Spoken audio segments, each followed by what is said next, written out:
નમસ્કાર વિદ્યાર્થી મિત્રો, મારું નામ ચાવડા ભૂમિ. હું ધોરણ 9 કલ્યાણ હાઈસ્કૂલમાં અભ્યાસ કરું છું. શુભ શરૂઆત વાર્તા. તો વાર્તા સાંભળીએ. કવિ કાલિદાસ એટલે તો જ્ઞાનનો ભંડાર. માનવ જગતને જ્ઞાની થવું હોય તો કાલિદાસના સર્જનના ઘૂંટ તૃપ્ત ન થવાય ત્યાં સુધી પીવા પડે. તમારી રચનામાં અને વક્તવ્યમાં તેનો ઉલ્લેખ કરો તો બધા તમને અહોભાવથી જુએ. આવા કાલિદાસ એક વખત એક ગામ જતા હતા. ત્યાં ભૂલા પડ્યા અને જંગલમાં અટવાઈ ગયા.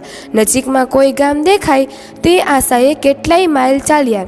ઉનાળાની ઋતુ હોય, બળબડતી ગરમી, અને તેમાં પણ ક્યારેય આટલું ચાલ્યા ન હોય એટલે શ્રમ પડ્યો હતો. પણ ગળું સુકાઈ ગયું હતું, પાણીની સખત તરસ લાગી હતી.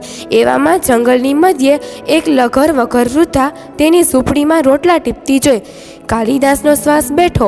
વૃદ્ધા પાસે કાલિદાસે પાણી માગ્યું. વૃદ્ધા ઊભા થઈને પાણી લેવા ગયા. પ્યાલો અને માટીનો ઘડો લઈને કાલિદાસ તરફ તેઓ આવતા હતા. ત્યાં સુધી 2-3 મિનિટમાં તેમણે આ વૃદ્ધા બાઈ વિશે કેટલું બધું વિચારી લીધું. જેમ કે આ વૃદ્ધા અને રાજ્યમાં તેના જેવા લાખો ગરીબો અણઘડ અને અશિક્ષિત રહ્યા હશે. આ લોકો ભદ્ર અને સુસંસ્કૃત બને તે માટે રાજાને સૂચન કરીશ. કાલિદાસે એ હદ સુધી વિચારી લીધું કે આવા બધા અભણ લોકોના એવા કર્મો જ નહીં હોય કે મારી કૃતિનું રસપાન કરી શકે. આ દરમિયાન પેલી વૃદ્ધાએ પાણીનો પ્યાલો આપતા પૂછ્યું કે તમારો પરિચય આપશો? કાલિદાસે વિચાર્યું કે આ અભણ બાઈને કાલિદાસ તરીકે પરિચય આપવાનો શું અર્થ, અને તેને મારું નામ અને પરિચય આપીશ તો પણ તે મને ઓળખી નહીં શકે કે હું કેવી હસ્તી છું. મારી બેઠક કેવા કેવા વિદ્વાનો જોડે છે. વિદ્વાનોએ તુચ્છ લોકોને પરિચય આપવો ન જોઈએ, કેમ કે ઓળખી જ ન શકે તો અપમાન જેવું લાગે. કાલિદાસ સ્વગત એમ પણ બોલે છે કે આ તો જંગલમાં ફસાયો છું અને તરસ્યો છું. બાકી કોઈ ગામમાં હોત તો મારા જેવા જ્ઞાન શ્રેષ્ઠીને સોનાના પ્યાલામાં પાણી આપે.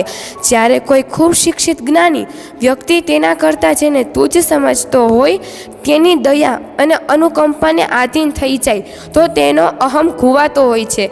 કાલિદાસે આવી મનોસ્થિતિ વચ્ચે નક્કી કરી લીધું કે વૃદ્ધાને મારો પરિચય આપીશ તે નિરર્થક છે. આથી વૃદ્ધાએ કાલિદાસને પાણીનો પ્યાલો આપતા પરિચય પૂછ્યો.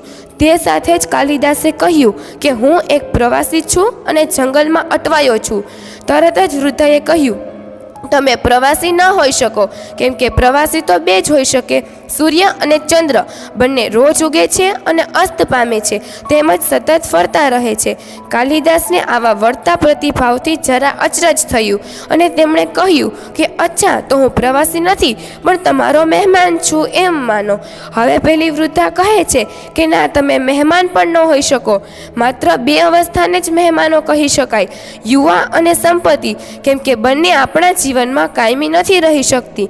તેને લાખો વખત વિનંતી કરો, પ્રલોભન આપો, પણ તેઓને કાયમ ટકાવી ન જ શકો. આમ આપણા જીવનમાં 2 જ મહેમાનો છે. કાલિદાસ આ વૃદ્ધાનું જ્ઞાન જોઈને હવે મૂંઝાયા. તેમને વૃદ્ધા પર થોડો ગુસ્સો આવ્યો, પણ સંયમ રાખ્યો. વૃદ્ધાએ ફરી પ્રશ્ન દોહરાવ્યો કે તો મહાશય, તમે કોણ છો? તે સાથે જ કાલિદાસથી બોલાઈ જવાયું, હું એક સહનશીલ વ્યક્તિ છું. હવે વૃદ્ધાએ એમ કહ્યું કે ના, તમારો આ પરિચય પણ યોગ્ય ન ગણાય, કેમ કે ભૂમિ અને વૃક્ષ સિવાય કોઈ સહનશીલ ન કહેવાય. આપણે ભૂમિને કેટલે કલુષિત કરીએ છીએ, નગરો વસાવવા તેનું ખોદકામ કરીએ છીએ, પેટાળ સુધી પહોંચી વિકાસ કરીએ છીએ, તેના પણ દબાણ કરીએ છીએ અને ઉકરડા અને ગંદકીથી ખરડાવી દઈએ છીએ, તો પણ તે આપણને આધાર આપતી બોજ ઝીલતી રહે છે. વૃક્ષોનું છેદન નિર્દયતાથી કરતા જ રહીએ છીએ, તો પણ તે ફળ અને છાંયડો, કુહાડીના ઘા સહન કરવા છતાં આપતા જ રહે છે. બોલો મહાશય, તમારી સહનશીલતા ધરતી અને વૃક્ષની તુલનામાં નજીક ફરકી શકી? વૃદ્ધાએ ફરી એ જ પ્રશ્ન કર્યો કે હા, તો મહાશય, તમે કોણ છો? હવે કાલિદાસને પણ આ જ્ઞાન ગમ્મતમાં મજા આવવા લાગી. તેઓ ધરાર તેમનો પરિચય આપવા જ નહોતા માગતા.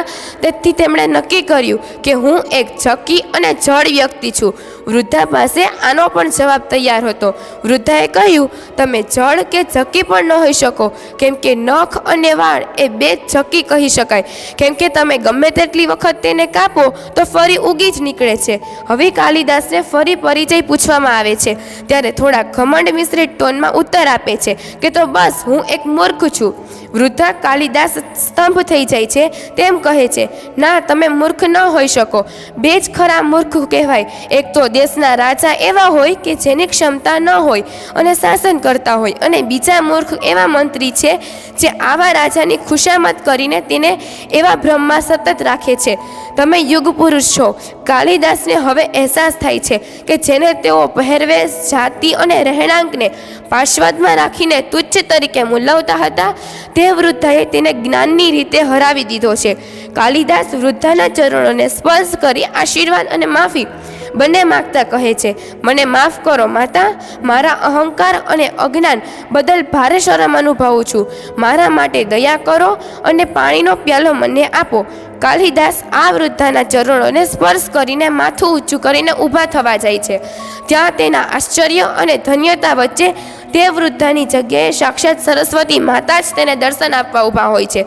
સરસ્વતી માતા કાલિદાસને ઉપદેશ આપે છે કે તે તારા જ્ઞાનથી મારું દિલ તો જીતી લીધું છે, પણ હું તારા કેટલા લક્ષણથી ખૂબ ચિંતિત હતી, અને તે છે તારો અહંકાર, ઘમંડ અને બીજાને મૂલવવાની તારી દ્રષ્ટિ. તારું તમામ જ્ઞાન જો તારામાં નમ્રતા અને માનવીય અભિગમ ન હોય તો નિરર્થક છે. તારું જ્ઞાન કોઈને ઉપયોગી તો ન થાય પણ અનર્થ સર્જે. જે જ્ઞાનથી તમારો અહંકાર વધુને વધુ પોષણ મેળવાતો હોય તે જ્ઞાન એકડા વગરના મીંડા જેવું હોય છે. સરસ્વતી માતા એમ પણ કહે છે, શિક્ષણ, બુદ્ધિમત્તા, જાતિ, જ્ઞાતિ, રંગ અને ભદ્ર સમાજના માપદંડ સાથે બધી વ્યક્તિને મૂલવી ન જોઈએ.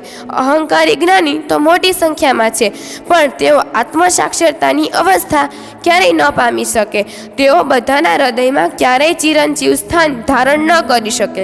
કાલિદાસ, તારે જ્ઞાની નહીં પૂર્ણ જ્ઞાની બનવાનું છે. કાલિદાસ ભાવવેશમાં આવી રડવા માંડ્યા. આજે તેમના નેત્રો નહીં, દ્રષ્ટિ ખુલી ગઈ હતી. સરસ્વતી માતા અદ્રશ્ય થઈ ગયા. ઝૂંપડી નહોતી પણ પાણી ભરેલો પ્યાલો પડ્યો હતો. માતાજી એટલી તો સાધકની કાળજી લે જ ને. કાલિદાસ તે પછી પૂર્ણ જ્ઞાની અને અમર બન્યા, કેમ કે તેમણે એવો વહેમ છોડી દીધો હતો કે તે જ શ્રેષ્ઠ છે. તેઓ માનતા હતા કે આપણા કરતાં પણ જ્ઞાની એવા લોકો હોઈ જ શકે જેઓ અજ્ઞાત છે. આ ઉપરાંત શિક્ષિત અને જ્ઞાનીઓ જેઓને અણઘડ અને તુચ્છ માને છે તેઓ પણ વધુ જ્ઞાની હોઈ શકે.